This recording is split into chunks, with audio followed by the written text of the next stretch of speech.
Hello friends, welcome to Verma study point. तो चलिए आज मैं स्टार्ट करते हैं। आज हम पढ़ने वाले इंग्लिश स्पीकिंग वर्ड्स और ये पार्ट 2 है। इससे पहले हमने पार्ट 1 रिलीज़ की थी। मुझे उम्मीद है आपने पार्ट 1 देख ली होगी।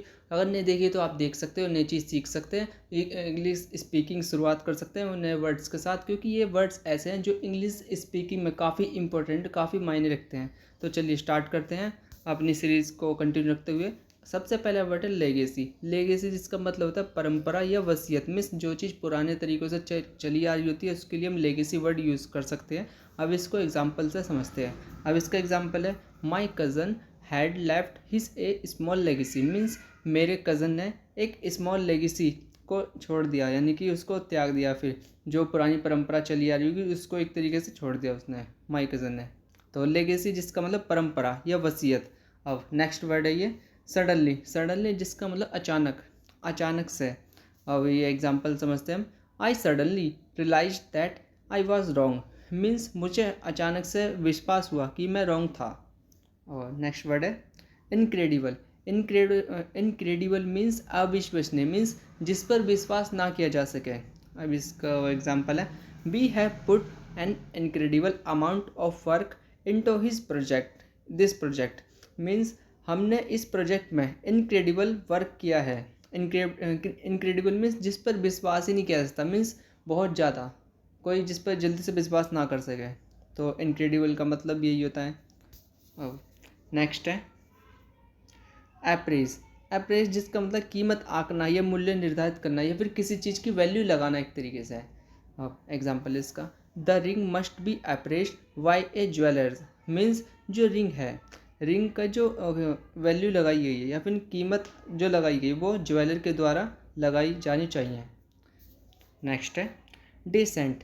डेसेंट जिसका मतलब शालीन या फिर सभ्य या फिर साफ सुथरा, उसके लिए हम डेसेंट वर्ड यूज़ करते हैं। एग्जाम्पल इसका she has a descent football player. Means वह मतलब काफ़ी शालीन फुटबॉल प्लेयर है। शालीन मीन्स काफ़ी साफ सुथरी या फिर सभ्य है। नेक्स्ट है एसेंशियल। एसेंशियल जिसका मतलब आवश्यक, अनिवार्य, मीन्स जो काफ़ी मैंडेटरी होती है जो चीज़, उसके लिए एसेंशियल वर्ड यूज़ किया जाता है। अब ये एग्जांपल है इसका mistakes are an essential part of education. Means जो मिस्टेक है ये एजुकेशन का एक तरीके से हिस्सा है। मीन्स यदि आप मिस्टेक करते हो तभी तो आप सीखते हो। यदि आप मिस्टेक नहीं करते तो आप सीखोगे कैसे? क्योंकि मिस्टेक भी होना ज़रूरी है। यदि हम मिस्टेक करते हैं तो ये लाइफ एक्सपीरियंस बन जाता है, जो चीज़ हमें आगे सीखने को मिलती है। तो मिस्टेक भी काफ़ी ज़रूरी हो जाती है। नेक्स्ट है वंडर जिसका मतलब आश्चर्य या फिर अचंभा या फिर सरप्राइज होना। किसी को देख के हम सरप्राइज हो जाते हैं तो उसके लिए हम वंडर वर्ड भी यूज़ कर सकते हैं सरप्राइज की जगह। अब एग्जांपल से समझते हैं इसको। I wonder if it will rain tomorrow. मैं मीन्स मुझे आश्चर्य है या फिर मुझे सरप्राइज है यदि कल बारिश होगी। अब नेक्स्ट है डिग्निटी। डिग्निटी जिसका मतलब गरिमा या फिर प्रतिष्ठा या फिर मर्यादा या फिर इज्जत। इसके लिए हम डिग्निटी वर्ड यूज़ कर सकते हैं। अब एग्जांपल से और क्लियर करते हैं इसको। We have a right to live with dignity. Means हमारे पास डिग्निटी यानी मर्यादा या फिर इज्जत से जीने का अधिकार है। डिग्निटी मीन्स गरिमा या इज्जत। अब नेक्स्ट है डिनाई। डिनाई जिसका मतलब होता है अस्वीकार करना या नकारना है, किसी चीज़ को इनकार करना, किसी चीज़ से, किसी चीज़ को ना मानना है फिर।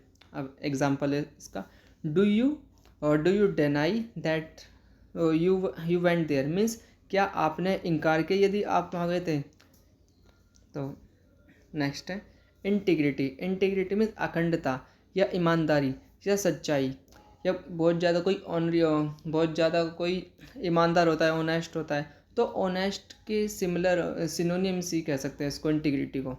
तो इंटीग्रिटी मीन्स सच्चाई, ईमानदारी।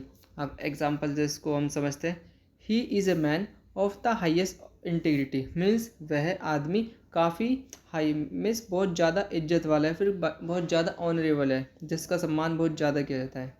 मुझे उम्मीद है इन वर्ड्स से आपने सीखा होगा और काफ़ी चीज़ें सीखी होगी। इसी तरह चीज़ों को सीखते रहिए और अपनी इंग्लिश स्पीकिंग को कंटिन्यू रखते रहिए। Thanks for watching.